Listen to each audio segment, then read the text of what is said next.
재벌가 유모로 일하던 제게 떨어진 기묘한 지시. 죽은 손녀의 제사상을 차려라.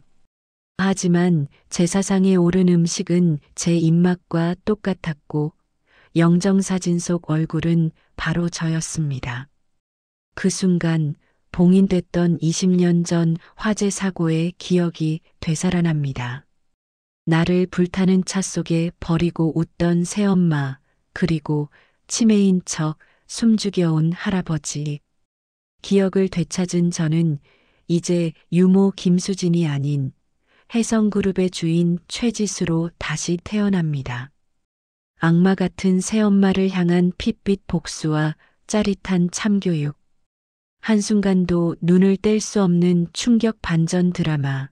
지금 시작합니다. 오늘 사연은 정말 아침 드라마보다 더 독하고 스릴러 영화보다 더 짜릿한 역대급 복수극을 준비했는데요. 주인공이 잃어버린 기억을 찾고 자신의 자리를 되찾는 과정이 정말 사이다. 그 자체니까요. 끝까지 놓치지 마세요. 본격적인 이야기 시작하기 전에 구독과 좋아요, 알림 설정 한 번씩 꼭 부탁드릴게요. 여러분의 작은 관심이 영상을 만드는데 정말 큰 힘이 됩니다. 자, 그럼 오늘의 사연 바로 만나보시죠. 제일막 황금 감옥의 이방인. 새벽 4시. 이 거대한 저택이 숨을 죽이고 있는 유일한 시간이다. 나는 알람이 울리기도 전에 눈을 뜬다. 습관이란 무섭다. 아니, 생존 본능이라고 해야 할까? 이곳 혜성그룹 본가에 입주 유모 겸 간병인으로 들어온 지 딱 3년. 나는 이 화려하고도 차가운 황금 감옥의 유령처럼 소리 없이 일어나 하루를 시작한다. 차가운 대리석 바닥이 발바닥에 닿는 느낌이 서늘하다. 3층짜리 대저택, 그 구석진 별채의 작은 방이 내 세상의 전부다. 창밖으로는 대한민국 경제를 쥐락펴락한다는 혜성그룹의 본관이 웅장하게 서 있지만 내게는 그저 나를 짓누르는 거대한 비석처럼 보일 뿐이다. 부엌으로 향하는 복도는 길고 어둡다. 마치 끝이 보이지 않는 터널 같다. 벽에 걸린 수천만 원짜리 그림들이 어둠 속에서 나를 내려다보는 것만 같다. 그들의 시선이 등 뒤에 꽂히는 기분. 나는 본능적으로 어깨를 움츠린다. 죄 지은 것도 없는데 이 집에선 늘 죄인이 된 기분이다. 어둠 속에서 갈라진 목소리가 들려온다. 왕 회장님이다. 한때 재계를 호령했던 호랑이. 지금은 이빨 빠지고 발톱 깎인 병든 늙은 고양이에 불과한 사람. 치매는 그 총명하던 노인의 머릿속을 하얀 지우개로 벅벅 문질러 놓았다. 회장님, 목마르세요? 잠시만요. 나는 익숙하게 미지근한 물을 담아 침대맡으로 다가간다. 앙상하게 뼈만 남은 손이 내 손목을 덥석 잡는다. 노인의 악력이라기엔 믿기 힘들 만큼 강하다. 그의 눈동자가 허공을 헤매다 내 얼굴에 초점을 맞춘다. 아니, 나를 보는 게 아니다. 내 얼굴 뒤에 누군가를, 아주 그리운 유령을 보고 있다. 지수야. 또 그 이름이다. 지수. 회장님이 정신이 혼미해질 때마다 부르는 이름. 죽은 딸인지, 며칠 살다 도망간 첩인지, 아니면 어린 시절 첫사랑인지 알 길은 없다. 다만 그 이름을 부를 때면 회장님의 눈에는 깊은 우물이 생긴다. 슬픔과 회한, 그리고 알 수 없는 공포가 뒤섞인 깊고 검은 우물. 회장님, 저 수진이에요. 유모 김수진이요. 물 드세요. 나는 짐짓 담담한 척 물컵을 입가에 대어드린다. 하지만 회장님은 물을 마시는 대신 내 손을 더 꽉 쥐며 몸을 덜덜 떤다. 그의 눈동자가 공포로 확장된다. 도망가. 어서. 네. 잡히면 죽어. 그 여자가, 그 뱀 같은 여자가 널 보고 있어. 지수야, 제발 도망가. 소름이 돋는다. 단순한 헛소리라고 치부하기엔 그 목소리에 담긴 절박함이 너무나 생생하다. 그 여자가 누구일까? 이 집안의 여자는 단 한 명뿐이다. 지금 안방에서 우아하게 잠들어 있을 이 집의 실질적인 지배자. 사모님, 회장님이 다시 잠드실 때까지 등을 토닥이며 나는 생각에 잠긴다. 3년 전 고아원 출신의 변변한 자격증 하나 없던 나를 파격적인 조건으로 채용한 사람. 면접 날 나를 뚫어지게 쳐다보던 그 묘한 눈빛을 잊을 수 없다. 마치 잃어버린 물건을 되찾은 사람처럼 혹은 아주 혐오스러운 벌레를 보는 사람처럼 그녀의 눈빛은 그 두 가지 모순된 감정을 동시에 품고 있었다. 아침 7시. 저택이 깨어나는 시간이다. 나는 서둘러 유니폼 매무새를 다듬고 1층으로 내려간다. 주방 직원들이 분주하게 움직이고 있다. 그들 사이에서도 나는 이방인이다. 회장님의 전담 간병인이라는 이유로, 아니, 사모님이 직접 뽑았다는 이유로 그들은 나를 은근히 따돌린다. 상관없다. 어차피 내 인생에 내 편은 없었다. 기억도 나지 않는 어린 시절, 불타는 차 안에서 구조되었다는 기록 한 줄만이 내 과거의 전부니까. 김유모. 등 뒤에서 서늘한 바람이 분다. 얼음장 같은 목소리. 사모님이다. 뒤를 도니 흐트러짐 없는 올림머리에 최고급 실크 가운을 걸친 그녀가 서 있다. 50대라고는 믿기지 않는 팽팽한 피부와 우아한 자태. 하지만 웃고 있어도 눈은 웃지 않는 전형적인 가면을 쓴 얼굴. 네, 사모님. 일어나셨어요. 회장님은 간밤에 또 소란 안 피우셨고 괜찮으셨습니다. 물만 조금 찾으시고 다시 주무셨어요. 거짓말이다. 그 여자가 널 보고 있다는 회장님의 헛소리를 전할 수는 없다. 사모님은 내 대답을 듣는 둥마는 식탁 의자에 앉으며 손짓한다. 마치 키우는 강아지를 부르듯 가볍고 무례한 손짓. 커피, 알지? 내 취향.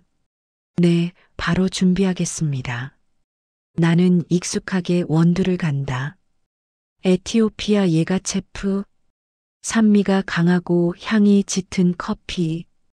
신기하게도 나 역시 이 커피를 좋아한다. 가난한 고아원 출신 주제의 입맛만 고급이라고 핀잔을 듣기도 했지만 내 혀는 기억하고 있었다. 이 맛을, 이 향기를 마치 아주 오래전부터 내 것이었던 것처럼. 커피 잔을 내려놓는 내 손을 사모님이 빤히 쳐다본다. 그녀의 시선이 내 손목의 작은 화상 흉터에 머문다. 어릴 적 사고 때 생긴 흉터라고 했다. 그녀의 입꼬리가 살짝 올라간다. 비웃음일까 아니면 안도감일까? 김유모, 손이 참 곱네. 험한 일하고 산 사람 같지 않게. 과찬이십니다. 그래. 고와야지. 귀하게 자란 손인데. 네. 혼잣말처럼 중얼거린 그녀의 말에 내가 되묻자 사모님은 찻잔을 들며 말을 돌린다. 찻잔에 비친 그녀의 눈동자가 뱀처럼 번들거린다. 아니야. 그나저나 이번 주말에 스케줄 비워둬. 주말이요? 특별한 행사라도 있으신가요? 행사라. 그렇지. 아주 중요한 행사지. 사모님은 커피를 한 모금 마시고는 붉은 립스틱 자국이 남은 찻잔을 내려놓으며 나를 똑바로 응시한다. 그 눈빛이 너무 강렬해서 나는 숨을 멈췄다. 우리 손녀 기일이야. 죽은 지 딱 20년 되는 날. 손녀라면 회장님의 그래. 이 집안의 진짜 핏줄. 그 아이 제사를 지낼 거야. 이번엔 아주 성대하게. 의외였다. 사모님은 회장님의 후처다. 죽은 손녀는 전처소생 아들의 딸이니 사모님과는 피 한 방울 섞이지 않은 사이다. 게다가 평소 죽은 사람 이야기는 꺼내지도 못하게 하던 분이 아니던가. 그런데 갑자기 20주기 제사라니. 그럼 주방장님께 말씀드려 메뉴를 상의할까요? 아니, 사모님이 단호하게 말을 잘랐다. 그녀가 자리에서 일어나 천천히 내게 다가왔다. 진한 향수 냄새가 훅 끼쳐왔다. 어릴 적 맡아본 적 있는 듯한 머리가 아찔해지는 독한 꽃향기. 그녀가 내 어깨에 손을 올렸다. 얼음처럼 차가운 손. 주방장 손 빌릴 거 없어. 김유모, 내가 해. 제가요? 하지만 저는 제사 음식을 해본 적이. 게다가 이 댁의 법도도 잘 모르고. 법도 같은 건 필요 없어. 중요한 건 정성이지. 그리고 그녀가 내 귓가에 입술을 가져다 댔다. 소름 돋는 속삭임이 고막을 파고들었다. 넌 왠지 그 아이가 뭘 좋아하는지 알 것 같아서. 네, 그게 무슨 농담이야. 그냥 내 나이가 살아있었다면 딱 그 아이 나이잖아. 요즘 애들 입맛은 또래가 제일 잘 알겠지. 사모님은 내 어깨를 툭툭 치고는 다시 우아한 미소를 지어 보였다. 하지만 나는 보았다. 그녀의 눈 깊은 곳에서 일렁이는 기이한 희열을. 마치 재미있는 연극에 막을 올리는 연출가 같은 표정. 목록 적어줄 테니까 토시 하나 틀리지 말고 그대로 준비해.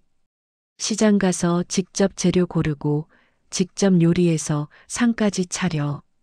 알겠니? 네, 알겠습니다. 그리고 이건 특별 보너스. 그녀가 봉투 하나를 내밀었다. 두툼하다. 내 한 달 월급을 훨씬 웃도는 금액일 것이다. 돈을 받는 내 손이 미세하게 떨렸다. 감사함 때문이 아니었다. 본능적인 거부감. 이 돈이 마치 목숨값이라도 되는 듯한 불길한 예감. 잘해봐. 우리 손녀가 하늘에서 보고 기뻐하게. 아니, 깜짝 놀라게. 사모님은 콧노래를 흥얼거리며 2층으로 올라갔다. 그녀가 사라진 자리에 남은 독한 향수 냄새가 내 목을 조여왔다. 나는 멍하니 서서 봉투를 내려다보았다. 왜일까? 심장이 미친 듯이 뛰기 시작했다. 단순히 큰 행사를 맡았다는 부담감이 아니다. 마치 잊고 있던, 아니 잊어야만 했던 깊은 심연 속에 무언가가 꿈틀거리는 느낌. 제사라니. 얼굴도 모르는 20년 전에 죽었다는 이 집안의 손녀. 그 아이의 제사상을 왜 하필 일개 유모인 내가 차려야 하는 걸까? 그리고 아까 회장님의 헛소리. 지수야, 도망가. 나는 무의식 중에 내 가슴팍을 움켜쥐었다. 답답하다. 명치 끝이 꽉 막힌 것처럼 숨을 쉴 수가 없다. 불현듯 머릿속에 스치는 잔상 하나. 타오르는 불길. 매캐한 연기 냄새. 그리고 차창 밖에서 나를 보며 웃고 있던 누군가의 얼굴. 머리가 깨질 듯 아프다. 나는 식탁을 짚고 겨우 몸을 지탱했다. 이 집이다. 이 집에는 무언가 있다. 내가 알아선 안 될 하지만 반드시 알아야만 하는 무시무시한 비밀이. 그리고 오늘 사모님이 그 비밀의 문을 여는 열쇠를 내 손에 쥐어준 것이다. 나는 떨리는 손으로 사모님이 남기고 간 메모지를 집어들었다. 제사상에 올릴 음식 목록이 적혀 있었다. 글씨를 읽어 내려가던 내 눈동자가 점점 커졌다. 복숭아 샐러드 마이너스 드레싱은 마요네즈 빼고 요거트로만 치즈 케이크 마이너스 S호텔 베이커리 1호점 것만 김밥 마이너스 오이 빼고 햄은 2줄 잡채 마이너스 목이버섯 제외. 숨이 턱 막혔다. 이건 단순한 음식 목록이 아니다. 누구에게도 말한 적 없는 오직 나만 알고 있는 나의 지독하게 까다로운 식성. 어떻게 사모님이 이걸 알고 있는 거지? 죽은 손녀의 식성이라면서? 그렇다면 죽은 손녀와 내가 입맛이 똑같다는 건가? 우연일까? 이렇게 소름 끼치는 우연이 세상에 존재할 수 있을까? 창밖에서 천둥이 쳤다. 마른 하늘에 날벼락처럼 쿵 하고 떨어지는 소리. 그 소리가 마치 내 운명을 알리는 신호탄처럼 들렸다. 나는 메모지를 구겨쥐었다. 손바닥에 식은땀이 흥건했다. 이제 돌이킬 수 없다. 나는 이 황금 감옥의 방문을 열고 어둠 속에 웅크리고 있는 진실과 마주해야 한다. 설령 그 진실이 나를 집어삼킨다 해도 나는 부엌 한 구석에 걸린 달력을 바라보았다. 이번 주말, 그날은 죽은 손녀의 기일이자 내가 이 집에서 유령이 아닌 살아있는 사람으로 존재하게 될 혹은 영원히 사라지게 될 심판의 날이 될 것이다. 나는 덜덜 떨리는 다리에 힘을 주어 일어섰다. 그리고 아무도 없는 허공을 향해 작게 은조렸다. 준비해 드릴게요, 사모님. 당신이 원하는 최상의 제사상을. 그것이 내 목을 조르는 밧줄이 될지, 당신의 목을 조르는 밧줄이 될지는 두고 봐야 알겠지만, 제이막 소름 끼치는 대자비. 주말 아침 백화점 식품가는 전쟁터 같다.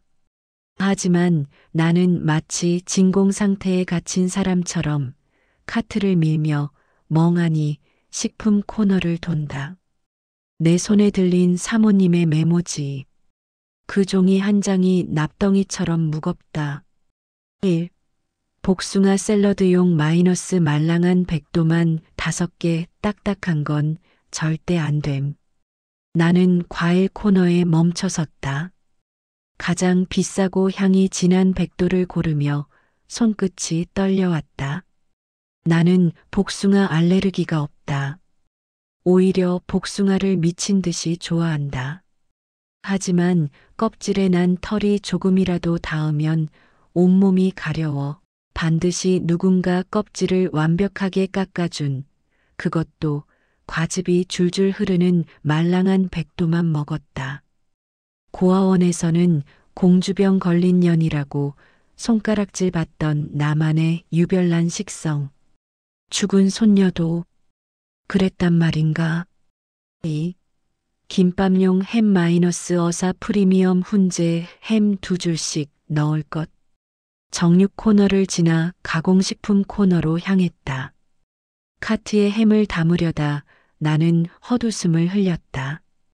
단무지와 오이는 빼고 햄은 반드시 2줄. 어릴 적 소풍 가는 날이면 고아원 원장님 몰래 주방 이모가 싸주던 내 특별 김밥 레시피다. 야채를 싫어하고 짠 햄만 골라 먹던 편식쟁이. 그 기억이 혀끝에서 맴돈다. 우연일까? 그래, 세상에 편식하는 아이는 많으니까. 햄 좋아하는 애들이 어디 한둘이겠어. 나는 애써 고개를 저으며 부정하려 했다. 하지만 베이커리 코너 앞에서 나는 무너져 내렸다. 3. 치즈 케이크 마이너스 2집의 시그니처 뉴욕 치즈 홀 케이크 초는 꽂지 말 것. 그 브랜드. 내가 월급날이면 큰맘 먹고 사 먹는 세상에서 유일하게 나를 위로해주는 그 진한 치즈 케이크. 사모님은 어떻게 이 브랜드까지 콕 집어 말했을까? 단순히 비싸서? 유명해서? 아니면 내가 주말마다 몰래 사와서 방에서 먹던 걸 지켜보고 있었던 걸까? 감시. 그 단어가 뇌리에 박히자 등골이 서늘해졌다. CCTV. 저택 곳곳에 숨겨진 그 수많은 눈들이 나를 보고 있었나? 내가 무엇을 먹고 무엇을 좋아하고 어떤 표정을 짓는지 사모님은 다 알고 있었던 거야. 그래서 오늘 이 제사상을 차리라고 한 거야. 마치 나는 내가 누군지 다 알아라고 속삭이는 것처럼. 집으로 돌아오는 차 안에서 나는 숨이 막혀 창문을 열었다. 하지만 들어오는 바람조차 뜨겁고 끈적했다. 마치 20년 전 그날의 열기처럼. 부엌에 들어서자마자 나는 재료들을 쏟아부었다. 도마 위에 칼이 부딪히는 소리가 유난히 날카롭게 울렸다. 탁, 탁, 탁, 탁. 칼질을 할 때마다 내 심장 박동 소리도 빨라졌다. 오이를 뺀 김밥을 말았다. 복숭아 껍질을 깎아 큐브 모양으로 썰었다. 마요네즈 대신 요거트 드레싱을 뿌렸다. 하나하나 완성될 때마다 식탁 위는 소름 끼치게 익숙한 풍경으로 변해갔다. 이건 제사상이 아니다. 이건 내 생일상이다. 어릴 적 기억도 나지 않는 엄마가 차려주었을 것만 같은 내 머릿속 어딘가에 봉인되어 있던 완벽한 생일상. 그때였다. 등 뒤에서 인기척이 느껴졌다. 김유모. 화들짝 놀라 뒤를 돌아보니 휠체어를 탄 왕 회장님이 입구에 서 계셨다. 간병인이 잠시 자리를 비운 사이 혼자 나오신 모양이다. 회장님의 시선이 식탁 위에 차려진 음식들에 고정되었다. 그의 멍한 눈동자가 순간 심하게 흔들렸다. 마른 입술이 파르르 떨렸다. 이거 지수거잖아. 네, 회장님. 사모님이 손녀분 제사상이라고. 아니야. 갑자기 회장님이 소리를 질렀다. 그 쩌렁쩌렁한 목소리에 나는 들고 있던 국자를 떨어뜨릴 뻔했다. 평소에 힘없는 노인이 아니었다. 순간적으로 돌아온 총기. 그 눈빛이 나를 꿰뚫어 보듯 강렬했다. 먹으면 안 돼. 이거 먹으면 죽어. 회장님, 진정하세요. 이건 독이 든 게 아니에요. 제가 방금 만든 독이 아니야. 덫이야. 덫이라고. 회장님이 휠체어 바퀴를 굴려 내게 다가왔다. 그리고 내 앞치마 끈을 움켜쥐었다. 그의 손에서 땀이 배어 나왔다. 그는 주위를 두리번거리더니 마치 비밀 작전을 수행하는 스파이처럼 목소리를 낮췄다. 이건 제사가 아니야. 확인 사살이야. 확인. 사살이요? 그 여자가 널 시험하는 거야. 내가 기억을 찾았는지 아니면 여전히 멍청하게 속고 있는지. 회장님, 무슨 말씀을 하시는 건지 도통. 쉿! 복도 끝에서 발자국 소리가 들렸다. 또각, 또각, 또각. 사모님의 구두 소리다. 회장님은 급히 내 손을 놓고 다시 멍한 표정으로 돌아갔다. 하지만 그 짧은 찰나 내 앞치마 주머니에 무언가를 쑤셔 넣었다. 꼬깃꼬깃 접힌 종이 뭉치였다. 어머, 아버님.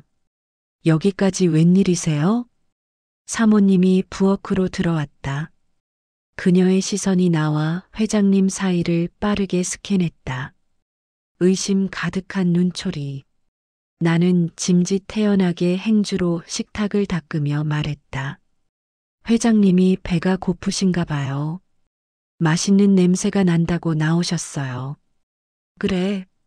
우리 아버님 코는 개코라니까. 사모님은 웃으며 회장님의 휠체어를 잡았다. 그리고 식탁 위의 음식들을 훑어보았다. 오이 없는 김밥, 껍질 벗긴 복숭아. 그녀의 입가에 만족스러운, 아니 섬뜩한 미소가 번졌다. 완벽하네.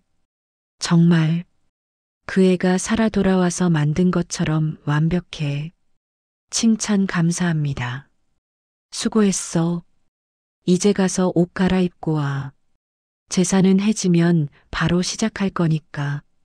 네, 알겠습니다. 사모님이 회장님을 모시고 사라지자마자 나는 화장실로 뛰어들어갔다. 문을 잠그고 떨리는 손으로 주머니 속 종이를 꺼냈다. 약 봉지 뒷면을 찢어 쓴 듯한 낡은 종이. 지렁이 기어가는 듯한 필체로 급하게 갈겨 쓴 글씨가 보였다. 절대 제사상 앞에 서지 마라. 내 얼굴을 보게 될 것이다. 네. 얼굴? 제사상에 내 얼굴이 왜 있어? 그럼 영정사진이 나라는 거야? 다리에 힘이 풀려 주저앉았다. 거울 속 내 얼굴이 창백하게 질려 있었다. 왕 회장님은 알고 있다. 내가 누구인지, 그리고 사모님이 무슨 짓을 꾸미고 있는지. 그는 미친 게 아니다. 이 지옥 같은 집에서 살아남기 위해, 손녀를 지키기 위해 미친 척 연기를 하고 있었던 것이다. 20년 동안이나 쿵, 쿵, 쿵. 심장이 갈비뼈를 부러뜨릴 듯 뛴다. 도망쳐야 한다. 지금이라도 짐을 싸서 이 집을 나가야 한다. 하지만 내 발은 움직이지 않았다.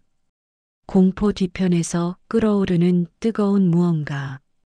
그것은 궁금증이었다. 아니, 억울함이었다. 왜, 도대체 왜 나여야 했지? 내가 정말 이 집 손녀라면 왜 나는 쓰레기처럼 버려져야 했고, 내 부모는 어디에 있으며, 저 여자는 왜 나를 죽은 사람 취급하며 제사까지 지내는 거지? 나는 세면대 물을 틀어 얼굴을 씻었다. 차가운 물이 뺨을 때리자 정신이 번쩍 들었다. 도망치는 건 20년 전으로 족하다. 이제는 알아야겠다. 내 이름이 무엇인지, 내가 잃어버린 것이 무엇인지. 나는 화장실을 나섰다. 복도 끝 거실에는 벌써 병풍이 쳐지고 제단이 꾸며지고 있었다. 검은 천으로 덮인 제사상, 그 위에 놓인 아직 흰 천으로 가려진 영정사진. 저 천을 걷어내는 순간 내 운명도 송두리째 뒤바뀔 것이다.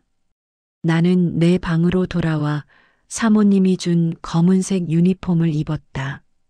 단추를 채우는 손끝이 야무졌다. 더 이상 떨리지 않았다. 좋아. 어디 한번 끝까지 가보자고. 나는 거울 속의 나를 향해 싸늘하게 웃어 보였다. 그 웃음은 사모님의 그것과 묘하게 닮아 있었다. 피는 못 속인다는 말이 이런 끔찍한 상황에서도 적용될 줄은 몰랐지만 제3막 영정 속의 내 얼굴. 오후 늦게부터 시작된 비는 해가 지자 폭우로 변했다. 창문을 때리는 빗줄기가 마치 누군가가 저택 안으로 들어오려 필사적으로 두드리는 솜짓처럼 느껴졌다. 번개가 칠 때마다 거실의 거대한 샹들리에가 기괴한 그림자를 바닥에 드리웠다. 이 넓은 저택은 오늘 밤 거대한 무덤이나 다름없었다. 나는 떨리는 손으로 마지막 제수를 상에 올렸다. 금박으로 장식된 병풍이 거실 한가운데를 가로막고 있었고 그 앞에는 내가 만든 음식들이 화려하게 하지만 처연하게 놓여 있었다. 오이를 뺀 김밥, 껍질을 완벽하게 제거한 복숭아 조림, 치즈케이크. 그것들은 제사 음식이라기보다 누군가를 위한 기괴한 만찬 같았다. 준비는 다 된 거니? 등 뒤에서 들려오는 목소리에 나는 어깨를 흠칫 떨었다. 사모님이었다. 그녀는 평소에 화려한 드레스 대신 목까지 올라오는 검은색 상복을 입고 있었다. 검은 레이스 사이로 비치는 하얀 피부가 유난히 창백해 보였다. 그녀의 곁에는 휠체어에 앉은 왕 회장님과 회장님의 조카라는 남자가 서 있었다. 수많은 정재계 인사들이 드나들던 이 집의 제사 풍경치고는 너무나 초라하고 또 은밀했다. 마치 세상에 알려져선 안 될 비밀 의식을 치르는 것처럼. 네, 사모님. 지시하신 대로 모두 올렸습니다. 그래, 수고했다. 향을 피우거라. 나는 향나무 통을 집어들었다. 향에 불을 붙이자 매캐한 연기가 피어올랐다. 그 냄새가 코끝을 스치는 순간 알 수 없는 현기증이 일었다. 속이 메스껍고 눈앞이 핑 돌았다. 단순한 향 냄새가 아니었다. 내 몸속 깊은 곳에 각인된 어떤 공포 타는 냄새에 대한 트라우마가 본능적으로 깨어나는 것 같았다. 아버님, 아버님이 제일 먼저 잔을 올리셔야죠. 손녀잖아요. 사모님이 휠체어를 밀어 제단 앞으로 다가갔다. 왕 회장님은 멍한 눈으로 제사상을 바라보았다. 초점 없는 노인의 눈동자가 상 위의 음식들을 하나하나 훑쳤다. 그리고 오이를 뺀 김밥 접시 앞에서 딱 멈췄다. 회장님의 입에서 짐승의 신음 같은 소리가 새어나왔다. 그것은 슬픔 같기도 하고 공포 같기도 했다. 그의 앙상한 손이 허공을 휘저으며 김밥을 가리켰다. 지수야, 내 새끼, 먹지 마. 먹으면 안 돼. 또다시 시작된 헛소리. 하지만 오늘따라 그 목소리가 내 심장을 후벼 파는 듯 했다. 사모님은 익숙한 듯 회장님의 어깨를 강하게 짓누르며 귓가에 속삭였다. 아버님, 정신 차리세요. 오늘 지수 가는 길 배웅해 주셔야죠. 20년이나 기다리셨잖아요. 그녀의 목소리는 다정했지만 회장님의 어깨를 잡은 손톱은 하얗게 질려 있었다. 그것은 위로가 아니라 협박이었다. 회장님은 겁에 질린 아이처럼 입을 다물고 몸을 바들바들 떨었다. 김유모 뭐해? 아버님 대신 술 따르지 않고. 서늘한 명령에 나는 술병을 들었다. 투명한 청주가 잔에 채워지는 소리가 유난히 크게 울렸다. 쪼르르 쪼르르. 마치 내 피가 빠져나가는 소리 같았다. 잔을 올리고 뒤로 물러서려는데 사모님이 나를 불러세웠다. 어딜 가? 너도 절해야지. 네. 제가 감히 어떻게. 내가 시키잖아. 너도 이 집 식구나 다름없는데. 그리고 무엇보다 사모님의 입가에 기이한 미소가 번졌다. 그녀는 천천히, 아주 천천히 병풍 쪽으로 걸어갔다. 모든 것이 슬로우 모션처럼 보였다. 그녀의 손이 병풍 뒤에 가려져 있던 영정사진의 흰 천을 잡았다. 이 아이가 너랑 아주 깊은 인연이 있거든. 자, 인사해. 20년 만에 만나는 이 집의 진짜 주인이니까. 차르륵. 비단 천이 바닥으로 미끄러져 내렸다. 검은 리본이 달린 액자가 모습을 드러냈다.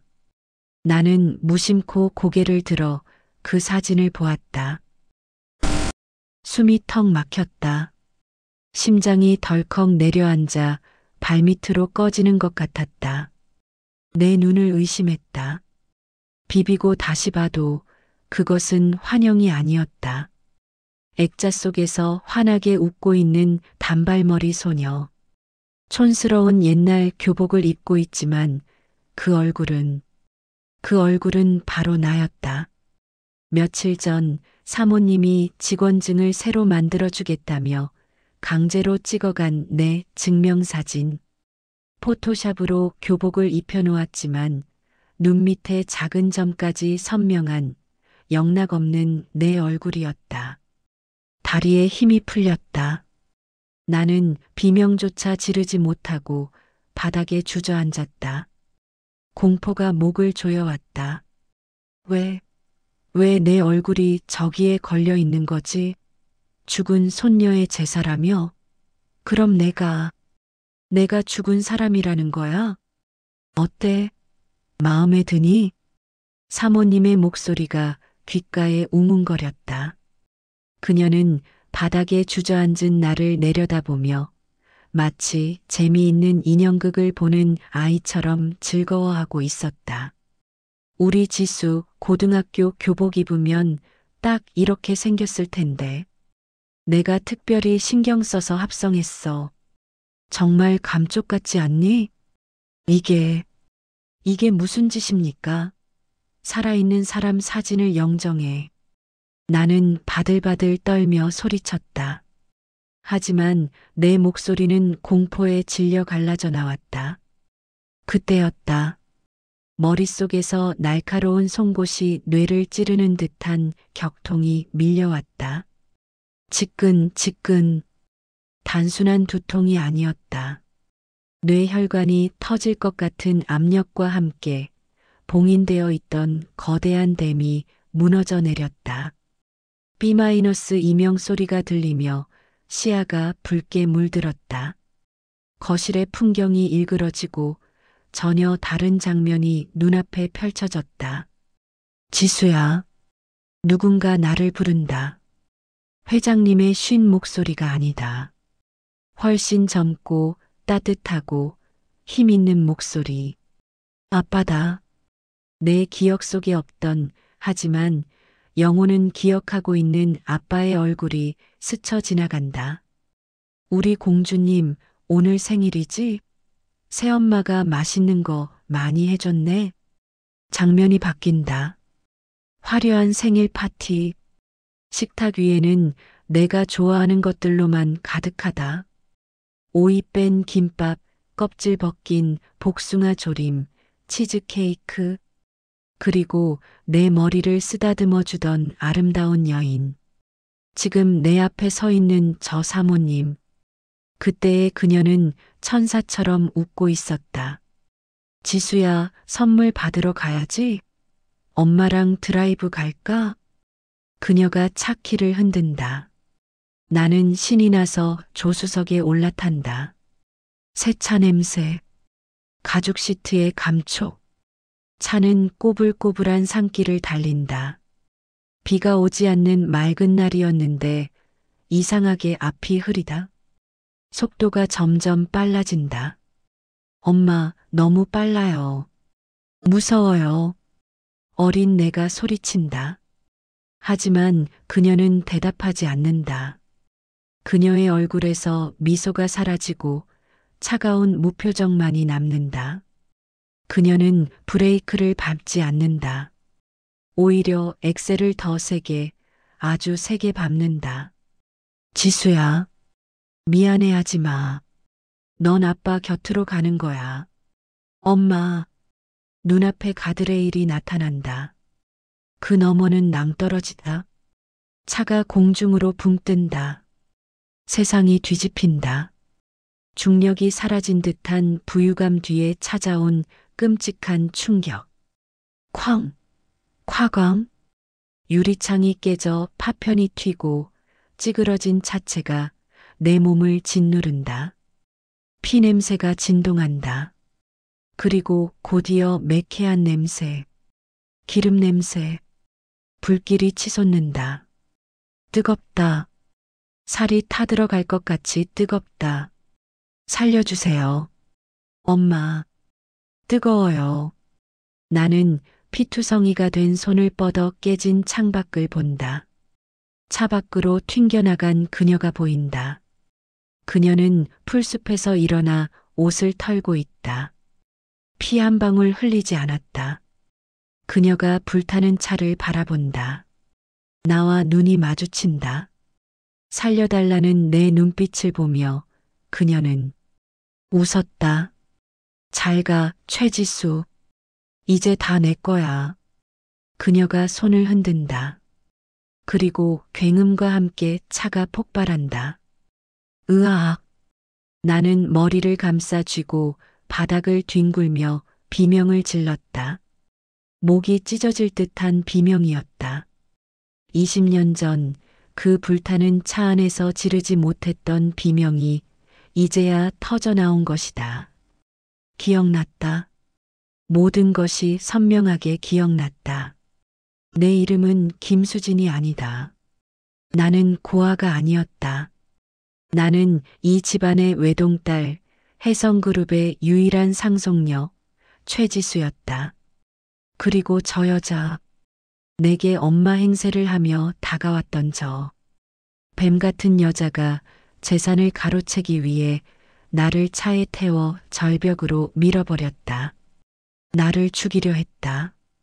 나는 거친 숨을 몰아쉬며 바닥에 엎드렸다. 식은 땀이 비 오듯 쏟아져 카펫을 적셨다. 온몸이 사시나무 떨듯 떨렸다. 공포 때문이 아니었다. 분노. 뼈가 녹아내릴 듯한 뜨거운 분노가 혈관을 타고 흘렀다. 또각, 또각. 구두 소리가 내 머리맡에서 멈췄다. 사모님이 쭈그리고 앉아 내 얼굴을 들여다보았다. 그녀의 차가운 손가락이 내 턱을 잡아 강제로 들어 올렸다. 나를 내려다보는 그녀의 눈동자가 흥미로움으로 번들거렸다. 마치 실험용 쥐의 반응을 관찰하는 과학자처럼. 기억났니? 악마의 속삭임이었다. 그녀는 알고 있었다. 내가 기억을 잃었지만 언젠가 되찾을 수도 있다는 걸. 그래서 나를 곁에 두고 감시한 것이다. 그리고 오늘 이 충격요법을 통해 확인하려 한 것이다. 내 기억이 돌아왔는지 아니면 여전히 멍청한 김수진으로 살고 있는지. 만약 내가 여기서 다 기억나요. 당신이 날 죽이려 했잖아. 라고 소리친다면 오늘 밤 나는 진짜 영정사진 속의 주인공이 되어 이 저택을 나가지 못할 것이다. 나는 입술을 꽉 깨물었다. 입안에서 비릿한 피 맛이 났다. 참아야 한다. 지금은 아니다. 여기서 죽으면 정말 개죽음이다. 나는 흐려지는 의식을 부여잡고 필사적으로 눈을 뒤집었다. 경련을 일으키며 거품을 무는 신용을 했다. 어머니. 어머니? 지금 나보고 어머니라고 했니? 사모님의 눈빛이 날카롭게 빛났다. 나는 대답 대신 몸을 축 늘어뜨렸다. 완벽한 기절 연기. 이것만이 지금 내가 할 수 있는 유일한 반격이었다. 숨을 멈추고 늘어진 내 몸을 사모님이 발끝으로 툭툭 찼다.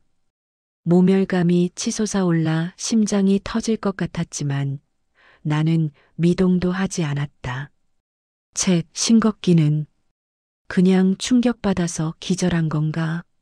사모님의 목소리에 안도감과 실망감이 동시에 묻어났다. 그녀가 자리에서 일어나는 소리가 들렸다. 김 기사 불러. 이 계집애 방에 던져놔. 깨어나면 치우라고 하고. 재산은 어떻게 할까요? 조카라는 남자가 물었다. 계속해야지.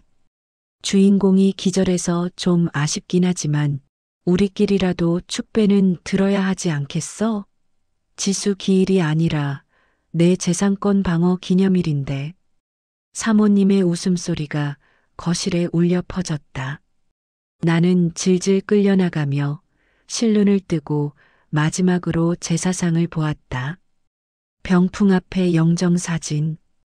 사진 속에 내가 바닥에 끌려가는 나를 보며 서글프게, 아니 독하게 웃고 있는 것 같았다. 그래, 웃어라 지수야.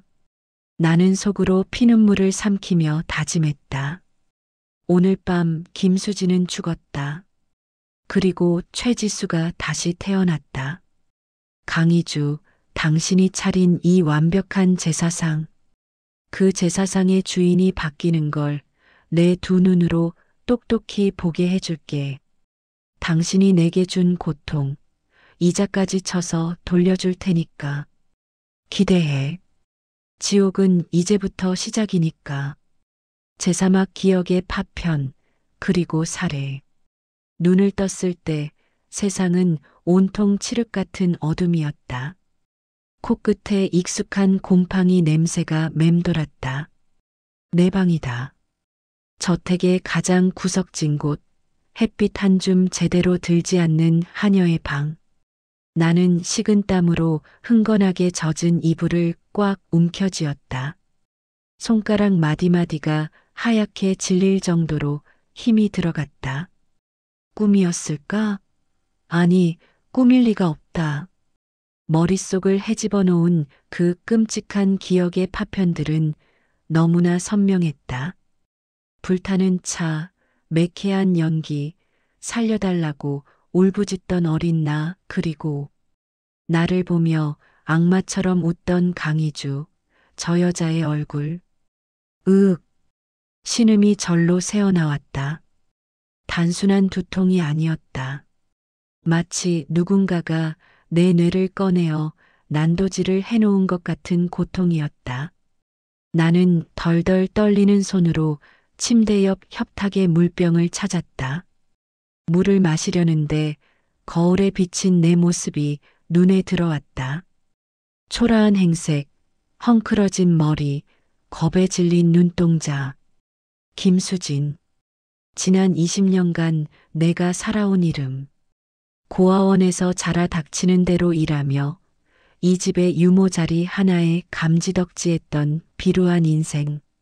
하지만 거울 속 여자의 눈빛이 서서히 변하기 시작했다. 동공 깊은 곳에서부터 차가운 불꽃이 일렁였다.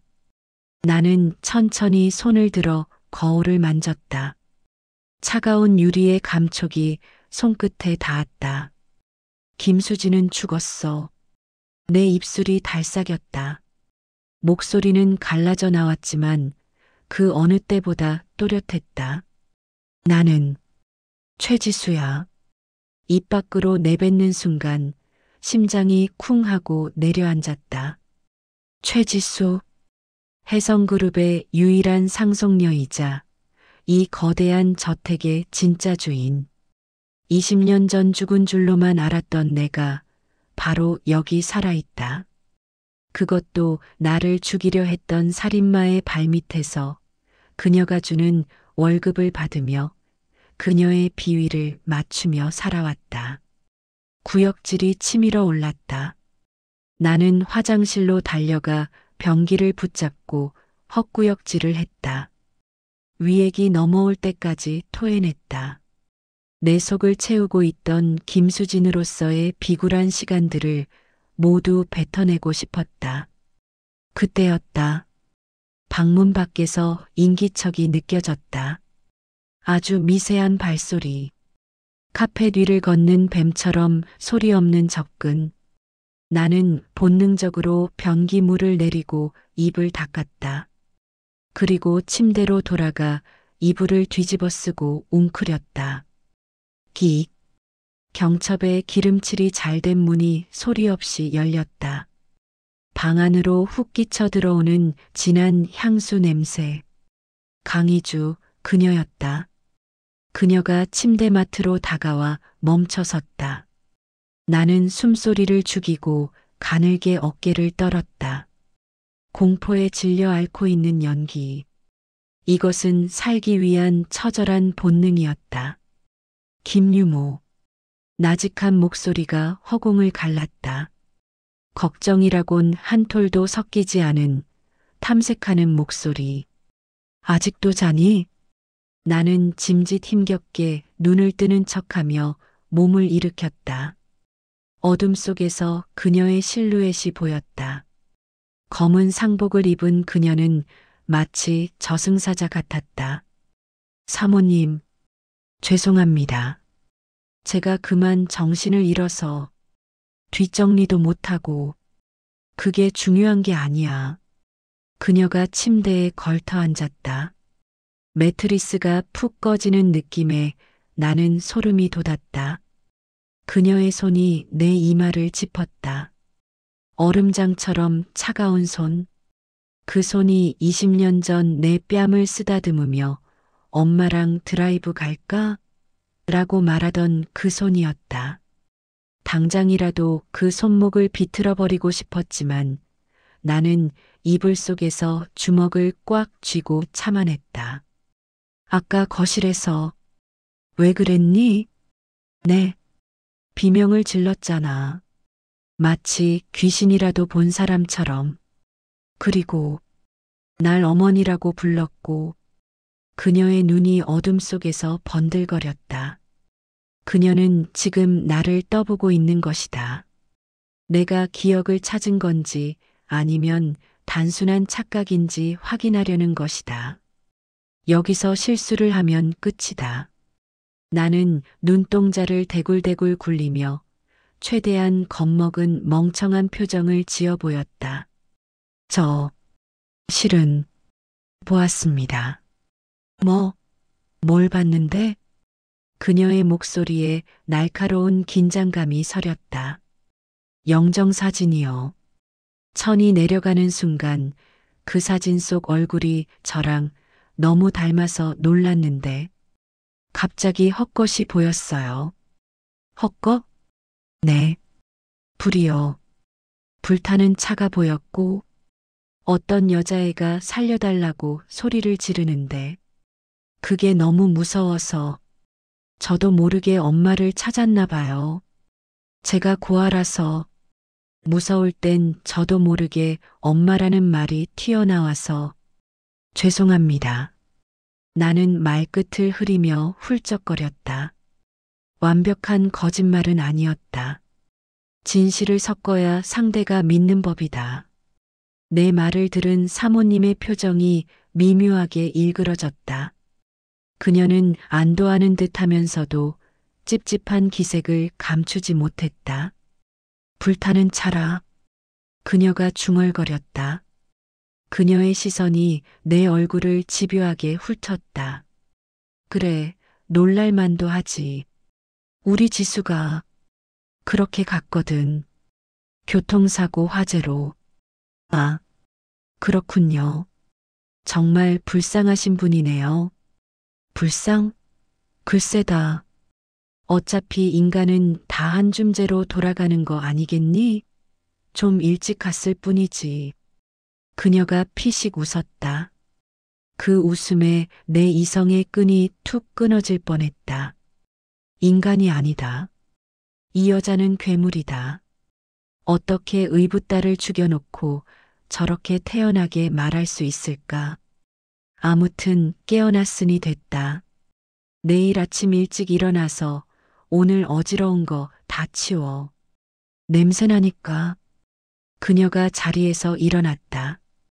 방을 나가려던 그녀가 문잡이를 잡고 다시 뒤를 돌아보았다. 참, 김유모. 네, 사모님. 너 이번 달 보너스 두둑이 넣었어. 그러니까. 헛소리 말고 입단속 잘해. 내가 제일 싫어하는 게 시끄러운 거야. 알지? 명백한 경고였다. 오늘 본 것에 대해 밖에서 떠들지 말라는 돈으로 입을 막으려는 수작. 네, 명심하겠습니다. 감사합니다.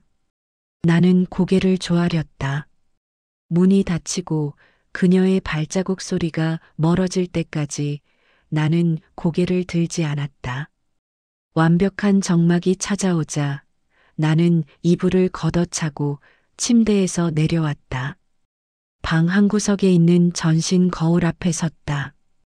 나는 입고 있던 유니폼 상의를 벗어던졌다. 그리고 런닝 셔츠를 걷어 올려 오른쪽 어깨를 비추어 보았다. 어깨부터 등까지 이어지는 흉측한 화상 흉터. 어릴 적 원장님이 넌 대체 무슨 죄를 지었길래 몸뚱이가 이 모양이니라며 혀를 찼던 그 흉터. 나는 그동안 이 흉터가 부끄러워 늘 긴 옷으로 가리고 다녔다. 하지만 지금 이 흉터는 다르게 보였다. 이것은 부끄러운 낙인이 아니었다. 내가 살아남았다는 증거. 지옥불 속에서 기어 나와 기어이 살아남은 생존의 증명서. 그리고 저 여자가 저지른 씻을 수 없는 죄악의 지도였다. 나는 손가락으로 울퉁불퉁한 흉터를 쓸어내렸다. 쓰라린 통증 대신 뜨거운 분노가 혈관을 타고 온몸으로 퍼져나갔다. 기다려, 강희주. 나는 거울 속의 나를 향해 맹세했다. 내 등짝에 새겨진 이 고통, 너한테 그대로 돌려줄게. 아니, 100배, 1000배로 갚아줄게. 내 그 고운 피부가 다 타들어가고 내가 가진 모든 것이 잿더미가 될 때까지. 나는 옷을 다시 입고 방을 나섰다. 새벽 3시, 모두가 잠든 시간. 하지만 나는 잠들 수 없었다. 이 집을 다시 봐야 했다. 유모 김수진의 시선이 아닌 주인 최지수의 시선으로. 나는 발소리를 죽여 복도를 걸었다. 거실에는 아직 치우지 않은 제사상이 덩그러니 놓여 있었다. 꺼진 향 냄새가 비릿하게 남아 있었다. 나는 제사상 앞으로 다가갔다. 병풍 앞에 놓인 내 영정사진. 어둠 속에서 희미하게 빛나는 내 얼굴이 나를 빤히 쳐다보고 있었다. 나는 손을 뻗어 액자를 집어들었다. 차가운 금속 프레임의 감촉. 나는 액자 속의 나에게 속삭였다. 지수야, 많이 무서웠지? 춥고 외로웠지? 액자를 품에 안았다. 눈물이 왈칵 쏟아졌다. 분노 뒤에 숨어 있던 20년 전 어린아이의 슬픔이 터져나왔다. 엄마라고 믿었던 사람에게 배신당하고 차가운 숲속에 버려져 기억조차 잃어버린 채 살아야 했던 내 인생이 너무나 가여워서 견딜 수가 없었다. 하지만 눈물은 길지 않았다. 나는 소매로 눈물을 거칠게 닦아냈다. 지금 울고 있을 시간이 없다. 나는 액자를 제자리에 내려놓았다. 그리고 거실 한쪽에 걸려있는 대형 가족사진을 바라보았다. 왕 회장님과 강희주, 그리고 그녀가 데려온 전 남편의 아들, 지금의 이사님. 그들은 화목하게 웃고 있었다. 원래 저 자리에 내가 있어야 했다. 아빠와 나 그리고 할아버지. 강희주, 당신이 들어오기 전까지 우리는 완벽했다. 당신이 내 자리를 도려내고 그 자리에 뻔뻔하게 들어앉은 것이다. 나는 2층으로 향했다. 왕 회장님의 방 앞. 문틈으로 희미한 수면 등 불빛이 새어나오고 있었다. 나는 조심스럽게 문을 열고 들어갔다. 회장님은 깊은 잠에 빠져 있었다. 주름진 얼굴, 앙상한 몸. 천하를 호령하던 해성그룹 총수의 위엄은 온데간데 없었다. 나는 침대맡에 무릎을 꿇고 앉았다. 그리고 회장님의 거친 손을 조심스럽게 잡았다. 할아버지. 처음으로 불러보는 이름이었다. 회장님, 어제 낮에 내게 쪽지를 쥐어주던 그 눈빛. 절대 제사상 앞에 서지 마라. 할아버지는 알고 계셨다. 치매에 걸린 척, 정신줄을 놓은 척하며 20년을 버티셨다. 이 악마 같은 여자 밑에서 언젠가 돌아올지도 모르는 손녀를 기다리며 얼마나 외로우셨을까?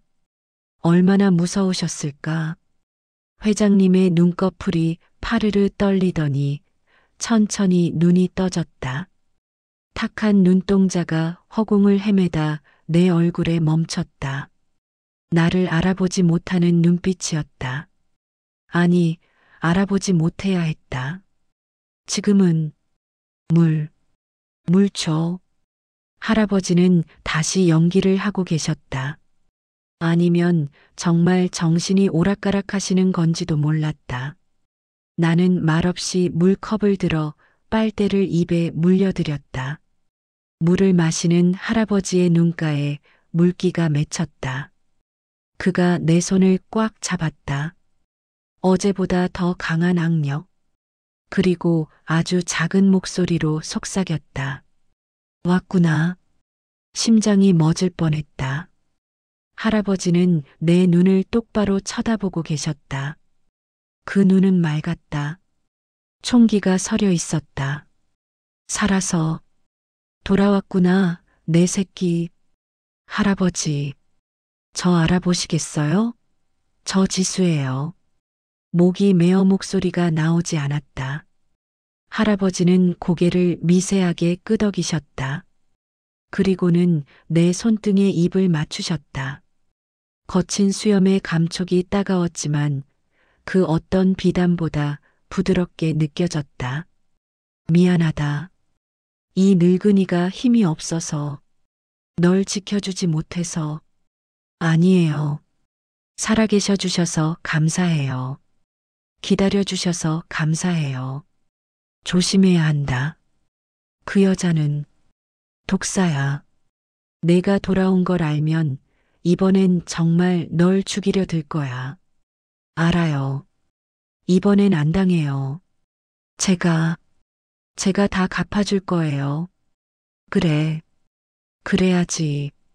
내 금고, 서재 비밀 금고에 내 아버지 유언장이 있다. 그 여자가 20년 동안 찾아 헤매던 그 유언장. 내가 숨겼어. 유언장이요? 그게 있어야 내가 이 집을 되찾을 수 있어. 비밀번호는 내 생일이다. 할아버지는 숨이 찬 듯 헐떡이셨다. 오랫동안 제정신을 유지하는 것이 힘겨워 보이셨다. 가거라. 들키면 안 돼. 어서.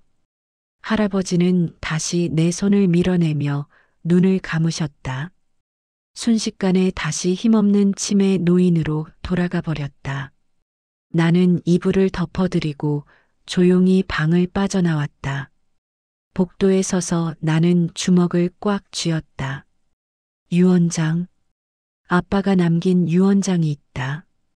그것만 있으면 강희주를 이 집에서 쫓아내고 그녀가 훔쳐간 모든 것을 되찾을 수 있다.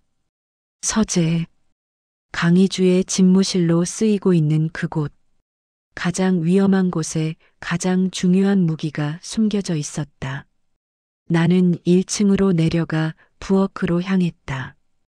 이제 날이 밝으면 전쟁이 시작될 것이다. 나는 무기를 준비해야 했다. 단순히 유언장을 찾는 것만으로는 부족하다. 그녀를 무너뜨리려면 그녀의 영혼부터 갉아먹어야 한다. 그녀가 가장 두려워하는 것, 그녀가 가장 끔찍해하는 것, 그녀는 미신을 맹신한다. 그러니 죽은 손녀의 제사를 이렇게 성대하게 지내고 구판을 벌이고 부적을 붙여놓는 것이다. 죄 지은 자는 두려움이 많은 법이니까. 귀신을 무서워하는 그녀에게 진짜 귀신을 보여줘야지. 나는 사모님의 드레스룸으로 잠입할 계획을 세웠다. 그곳 어딘가에 내가 어릴 때 입었던 옷들이 남아있을지도 모른다. 아니면 그녀의 옷장에서 가장 하얀 소복 같은 원피스를 훔칠 것이다. 부엌 식탁 위에 놓인 과도를 집어들었다. 서슬 퍼런 날이 형광등 불빛을 받아 번쩍였다. 이 칼로 그녀의 목을 찌르는 건 너무 쉽다. 너무 자비롭다. 나는 칼을 내려놓고 대신 냉장고에서 빨간 케첩통을 꺼냈다. 그리고 복숭아 통조림 국물을 섞었다. 검붉은 액체, 마치 굳어가는 피 같은 색깔. 기대해, 어머니. 나는 붉은 액체를 손가락에 찍어 식탁 위에 글씨를 썼다. 20년 전 불타는 차 안에서 내가 외쳤던 말. 엄마, 나 뜨거워. 나는 소리 없이 웃었다. 내 웃음소리가 텅 빈 부엌에 공명했다. 김수진의 껍데기를 쓴 최지수의 복수국. 그 서막이 올랐다. 이제 이 집은 더 이상 황금 감옥이 아니다. 강희주, 당신을 위한 처형대가 될 것이다. 나는 붉은 글씨를 행주로 쓱 문질러 지웠다. 아직은 아니다. 내일 밤 모든 것이 준비되었을 때 당신은 세상에서 가장 끔찍한 악몽을 꾸게 될 거야. 깨어날 수 없는 영원한 악몽을. 나는 행주를 빨아널고 다시 유령처럼 조용히 방으로 돌아왔다. 창밖이 희미하게 밝아오고 있었다. 어둠이 걷히고 새벽이 오는 시간. 하지만 내 마음속의 밤은 이제 시작이었다. 나는 침대에 누워 천장을 바라보았다. 눈을 감으면 20년 전의 불길이 아른거렸다. 하지만 이제 더 이상 뜨겁지 않았다. 그 불길은 나를 태우는 것이 아니라 내 복수심을 단련하는 용광로가 될 테니까. 제오막 죽은 자의 귀환. 밤 9시. 저택은 거대한 어둠 속에 잠겨 있고 거실에서 들려오는 목탁 소리만이 정적을 깨고 있었다. 밖에는 비바람이 몰아치고 있었다. 창문이 덜컹거릴 때마다 마치 억울하게 죽은 영혼들이 문을 열어달라고 아우성치는 것 같았다. 나는 내 방 거울 앞에 서 있었다. 유모 유니폼은 벗어 던져진 지 오래다. 대신 내 몸에는 하얀색 원피스가 걸쳐져 있었다. 낮에 사모님의 드레스룸 깊숙한 곳, 곰팡이 냄새나는 상자 안에서 찾아낸 20년 전 내 옷은 아니었다. 그것은 사모님이 젊은 시절 즐겨 입던 아주 하늘거리는 흰색 실크 잠옷이었다. 하지만 지금 이 순간 이것은 잠옷이 아니라 수의였다. 나는 거울 속의 나를 들여다보았다. 창백하게 질린 얼굴, 눈밑은 퀭했고 입술은 핏기 없이 말라 있었다. 일부러 머리를 헝클어뜨려 얼굴을 반쯤 가렸다. 그리고 준비해둔 붉은 액체를 손가락에 찍었다. 케첩과 복숭아 통조림 국물, 그리고 검은 잉크 한 방울을 섞어 만든 가짜 피. 나는 떨리는 손으로 이마에서부터 뺨을 타고 흐르도록 붉은 액체를 발랐다. 관자놀이 부근이 찢어진 것처럼, 턱 밑으로 피가 뚝뚝 떨어지는 것처럼. 거울 속의 여자가 기괴하게 웃었다. 20년 전 불타는 차 안에서 피투성이가 된 채 울부짖던 그 소녀가 여기 있었다. 가자, 지수야. 엄마 만나러. 나는 맨발로 방문을 나섰다. 차가운 마룻바닥의 냉기가 발바닥을 타고 척추까지 올라왔다. 하지만 춥지 않았다. 내 안에서 타오르는 복수심이 그 어떤 추위보다 뜨거웠기에. 거실로 향하는 복도는 길었다. 한 걸음 한 걸음 내디딜 때마다 김수진으로서의 기억은 지워지고 최지수의 기억만이 남았다.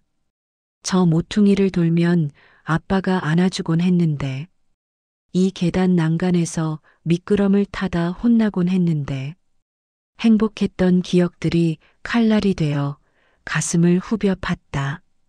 그 행복을 짓밟은 여자가 지금 저기 있다. 거실 입구에 다다르자 사모님의 목소리가 들려왔다. 아이고, 내 새끼, 불쌍해서 어쩌나. 그 뜨거운 곳에서 얼마나 아팠을꼬. 가증스럽다. 목소리는 울먹이고 있지만 나는 안다. 그녀의 표정은 건조할 것이고 속으로는 이제야 완벽하게 죽었구나 하며 쾌재를 부르고 있을 것이다. 나는 거실 입구의 커다란 기둥 뒤에 몸을 숨기고 안을 엿보았다. 제사상은 촛불 몇 개의 의지에 위태롭게 빛나고 있었다. 사모님은 제단 앞에서 거진 눈물을 훔치고 있었고 휠체어에 앉은 왕 회장님은 고개를 푹 숙인 채 졸고 있는 듯 했다. 그리고 옆에 서 있는 이사님, 사모님의 아들은 시계를 보며 지루해하고 있었다. 어머니, 대충 하고 끝내시죠. 비도 오고 으스스한데. 조용히 해. 내가 지금 이 자리에 서 있는 게 누구 덕인데. 확실하게 보내줘야 뒤탈이 없는 거야.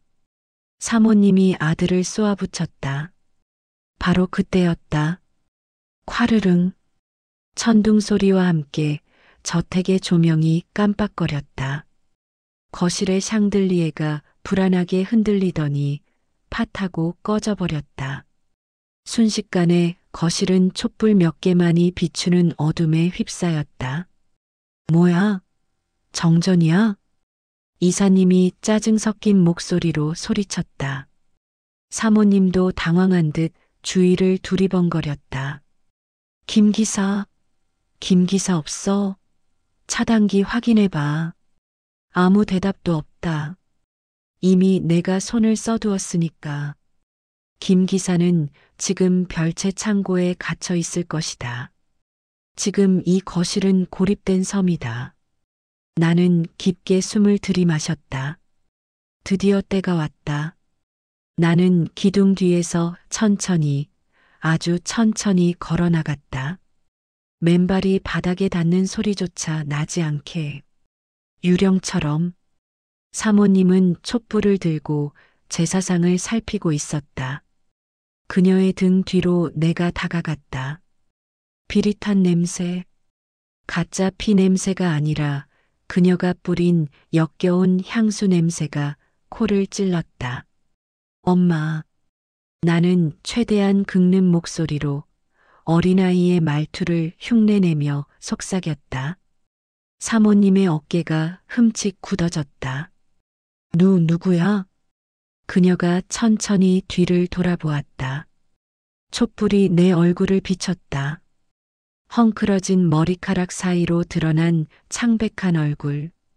이마에서 턱까지 흘러내리는 붉은 피. 그리고 20년 전 죽은 남편의 딸과 똑같은 눈동자. 힉. 사모님이 비명을 지르며 뒷걸음질 쳤다. 들고 있던 촛대가 바닥으로 떨어지며 꺼졌다. 이제 남은 건 제사상의 촛불 2개뿐. 그 희미한 불빛이 내 얼굴을 더욱 기괴하게 만들었다. 너, 김유모. 너 미쳤어? 꼴이 그게 뭐야? 사모님은 애써 침착하려 소리쳤지만 목소리는 심하게 떨리고 있었다. 그녀는 나를 김유모라고 부르며 현실을 붙잡으려 했다. 하지만 나는 김유모가 아니다. 엄마, 나 안 보여? 나 지수잖아. 나는 고개를 갸웃거리며 그녀에게 한 발짝 더 다가갔다. 내 눈빛은 텅 비어 있었다. 초점을 잃은 죽은 자의 눈빛. 김유모, 너 지금 장난해? 당장 그 역겨운 분장 지우고 꺼져. 이사님이 나를 향해 달려들려 했다. 나는 그를 쳐다보지도 않고 오직 사모님만 뚫어지게 응시하며 말했다. 오빠는 빠져. 이건 엄마랑 나랑 할 이야기니까. 내 목소리가 톤이 바뀌었다. 어린아이의 목소리에서 순식간에 원한에 찬 귀신의 목소리로. 이사님이 주춤하며 멈춰섰다. 내 기세에 눌린 것이다. 살아있는 사람이 뿜어낼 수 없는 살기. 엄마, 왜 그랬어? 나는 다시 사모님을 향해 물었다. 내 눈에서 눈물이 주르륵 흘러내려 붉은 피와 섞였다. 나 뜨거웠어. 차 문이 안 열렸어. 엄마가 보고 있었잖아. 내가 살려달라고 손 흔들었는데. 왜 그냥 갔어? 무슨 소리를 하는 거야? 미친년 돌았어? 사모님이 식탁 의자를 붙잡고 버티며 소리쳤다. 하지만 그녀의 얼굴은 이미 백지장처럼 하얗게 질려 있었다. 그녀만이 아는 진실. 아무도 모르는 오직 그녀와 죽은 지수만이 아는 그날의 디테일.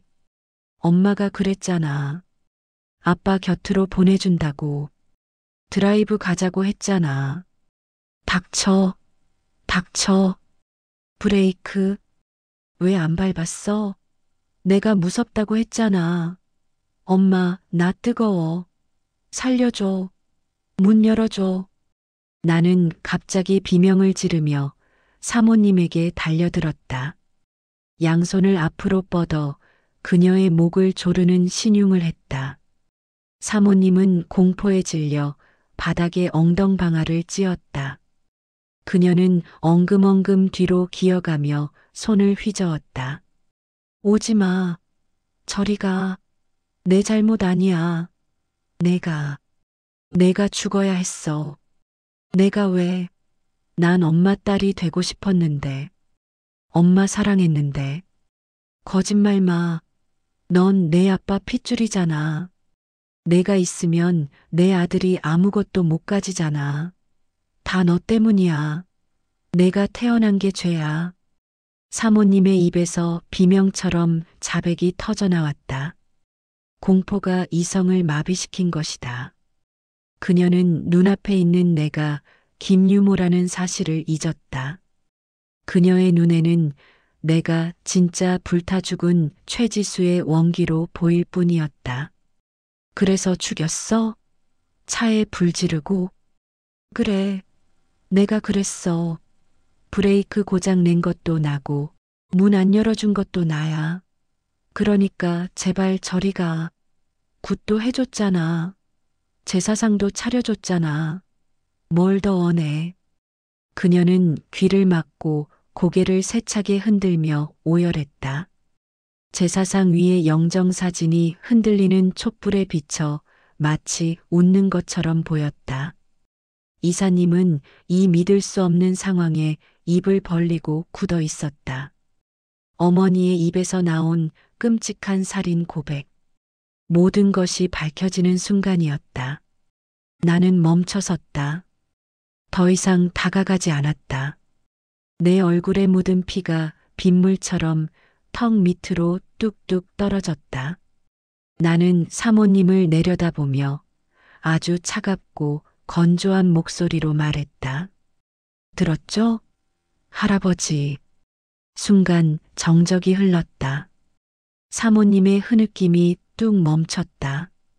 그녀가 천천히 고개를 들어 나를 보았다. 그리고 시선을 돌려 휠체어에 앉아있던 왕 회장님을 보았다.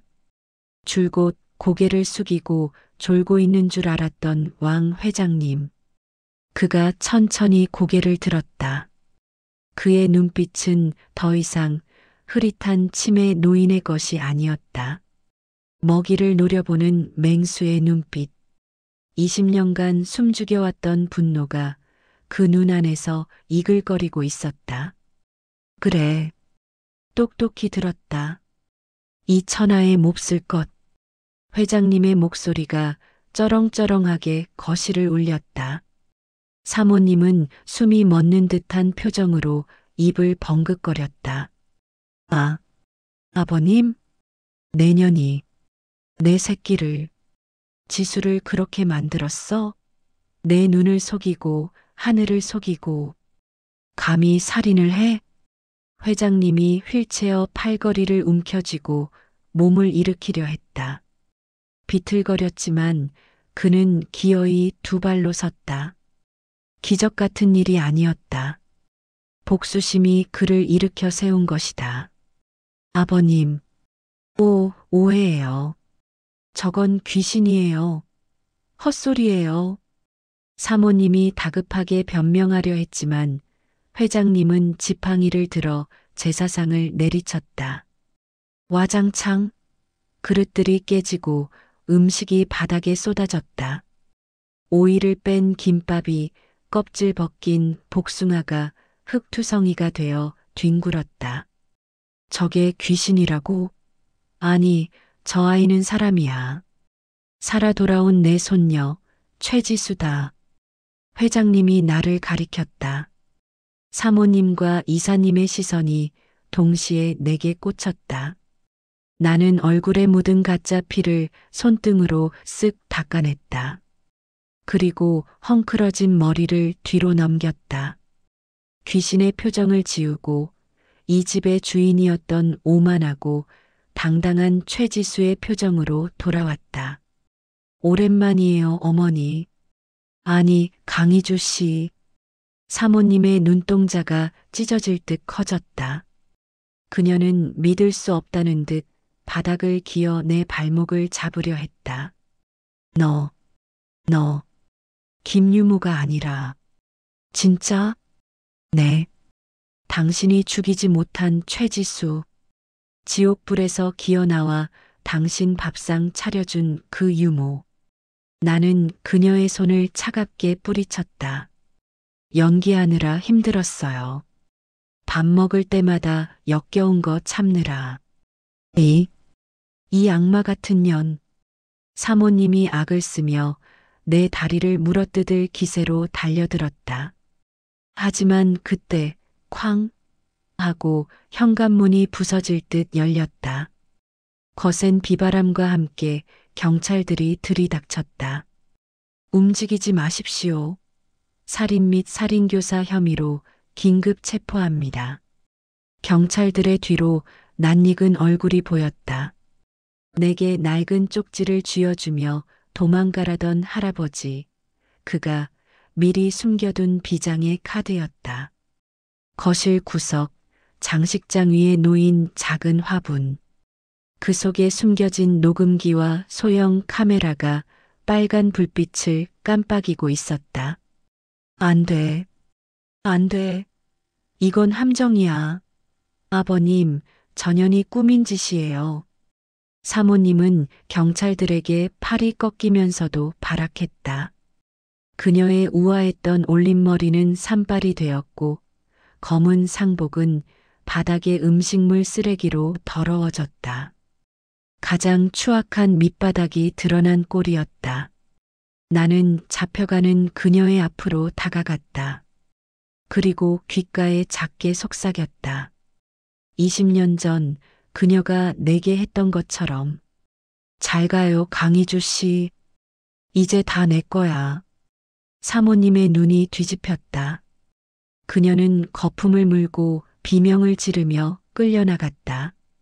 그 비명 소리가 천둥 소리에 묻혀 사라질 때까지 나는 미동도 하지 않고 그 뒷모습을 지켜보았다. 거실에는 다시 정적이 찾아왔다.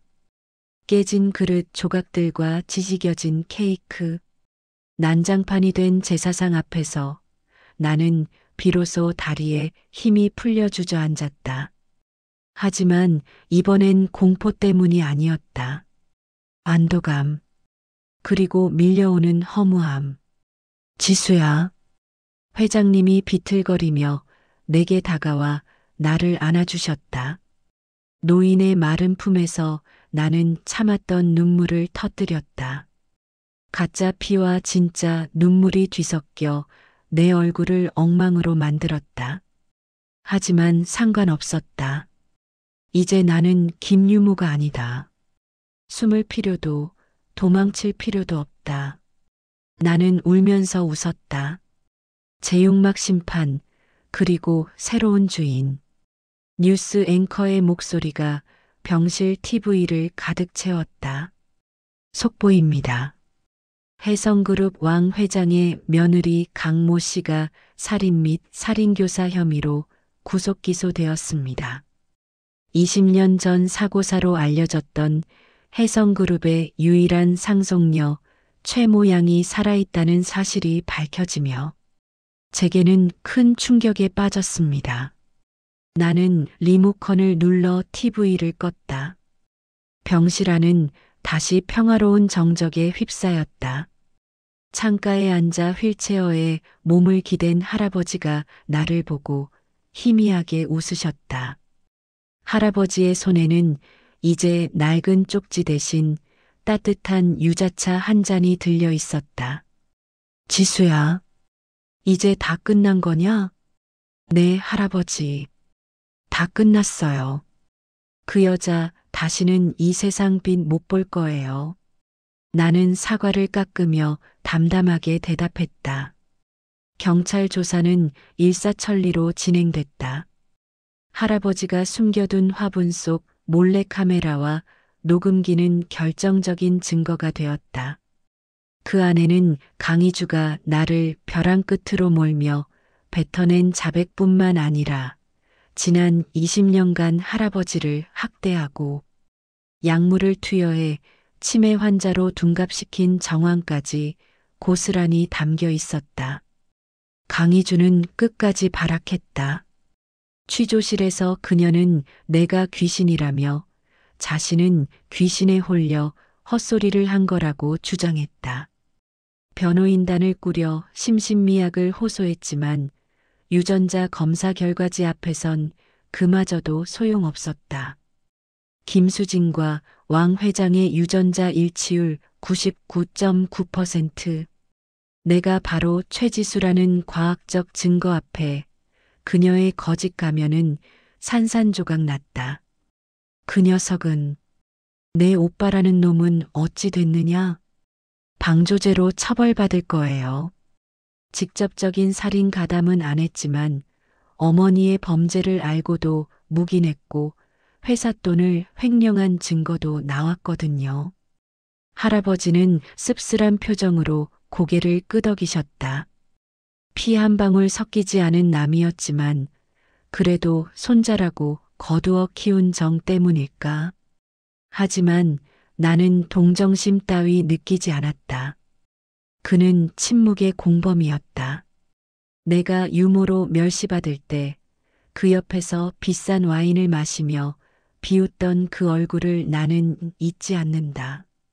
3개월 후 서울 구치소. 면회실에 투명한 아크릴 벽을 사이에 두고 나는 그녀와 마주 앉았다. 강희주. 화려했던 사모님의 모습은 온데간데 없었다. 푸른 수의를 입고 화장기 없는 얼굴은 쭈글쭈글하게 늙어버린 노파 같았다. 염색하지 않은 흰 머리가 듬성듬성 자라난 그녀의 몰골은 초라하다 못해 기괴했다. 그녀는 나를 보지 않고 고개를 푹 숙이고 있었다. 어머니, 내가 불렀다. 그녀의 어깨가 움찔했다. 왜요? 귀신인 줄 알았는데 사람이라 실망하셨어요? 그녀가 천천히 고개를 들었다. 움푹 패인 눈. 그 눈동자에는 여전히 도끼가 서려 있었다. 내년이 내 모든 걸 뺏어갔어. 뺐다니요. 원래 주인에게 돌아간 것뿐인데. 그리고 당신이 20년 동안 누린 그 호사 다 훔친 거잖아요. 훔친 물건 돌려주는 게 뭐 그리 억울하세요? 닥쳐. 내가 이 집안을 위해 얼마나 희생했는데. 늙은이 수발 들고 회사 키우고. 희생? 착각하지 마세요. 당신은 그냥 기생충이었어. 숙주가 죽을 때까지 피를 빨아먹는. 나는 차갑게 웃으며 말을 이었다. 아, 재판 결과 나왔어요. 무기징역. 항소해도 소용없을 거예요. 제가 대한민국 최고의 변호사들을 다 샀거든요.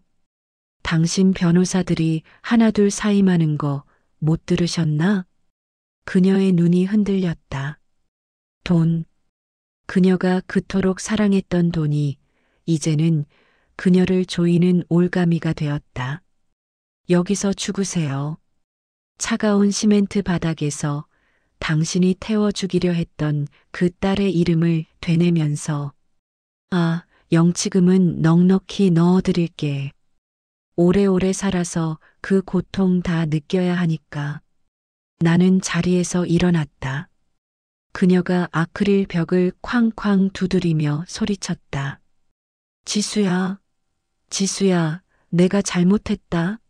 한 번만 살려줘. 내가 널 키운 정이 있잖아. 키운 정? 날 절벽에서 민정?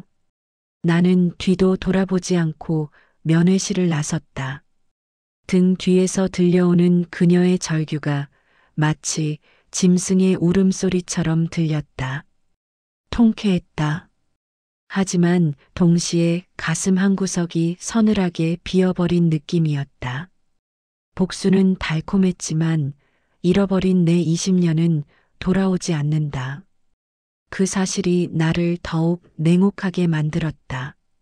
1년 후 해성그룹 본사 35층 회장 집무실 또각또각 대리석 바닥을 울리는 하이힐 소리. 나는 통유리창 앞에 서서 서울 시내를 내려다보고 있었다. 발 아래로 개미처럼 작은 차들이 분주하게 움직이고 있었다. 이제 저 세상은 내 발 아래 있다. 회장님, 이사회 시작 10분 전입니다. 비서실장이 조심스럽게 문을 열고 들어왔다.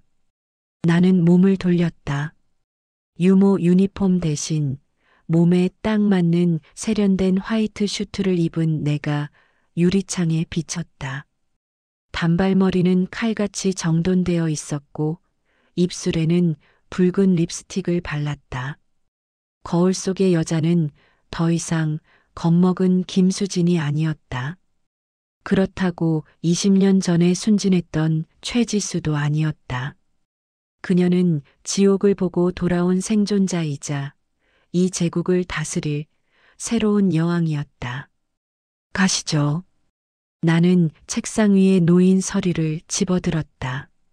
그때 책상 한 구석에 놓인 작은 액자가 눈에 들어왔다. 할아버지와 내가 병원 정원에서 찍은 사진. 할아버지는 지난달 편안한 미소를 머금고 영면에 드셨다. 마지막 순간 할아버지는 내 손을 잡고 말씀하셨다. 지수야, 이제 용서하거라. 그 여자가 아니라 너 자신을. 나는 사진 속 할아버지에게 작게 미소 지었다. 용서라. 아직은 잘 모르겠다. 하지만 적어도 이제는 나를 사랑할 수는 있을 것 같다. 집무실을 나서기 전 나는 쓰레기통 옆에 놓인 쇼핑백을 보았다. 그 안에는 1년 전 그날 밤 내가 입었던 피 묻은 하얀 원피스와 유모 유니폼이 들어 있었다. 나는 라이터를 꺼냈다. 칙. 푸른 불꽃이 타올랐다. 나는 쇼핑백 끄트머리에 불을 붙였다. 화르륵. 불길이 천을 집어삼켰다. 매캐한 연기와 함께 나의 악몽들이 검은 재로 변해 공기 중으로 흩어졌다. 잘 가, 김수진. 나는 다 타버린 재를 뒤로하고 문을 열었다. 복도에는 수많은 임원이 도열해 나를 기다리고 있었다. 내가 걸음을 옮기자 그들이 일제히 고개를 숙였다. 안녕하십니까, 회장님. 우렁찬 인사가 복도를 울렸다. 나는 고개를 꼿꼿이 들고 그들 사이를 걸어갔다. 더 이상 숨을 곳도 도망칠 곳도 필요 없다. 나는 내 이름으로 내 발로 이 세상에 우뚝 섰다. 나는 회의실 문을 활짝 열었다. 쏟아지는 눈부신 빛 속으로 새로운 주인이 걸어들어다. 와, 정말 손에 땀을 쥐게 하는 이야기였습니다. 여러분은 이번 사연 어떻게 들으셨나요? 여러분의 생각을 댓글로 남겨주세요. 오늘 이야기가 재미있으셨다면 구독과 좋아요 잊지 마시고요. 저는 다음에도 더 기막히고 더 속 시원한 사연으로 돌아오겠습니다. 지금까지 사연가자였습니다.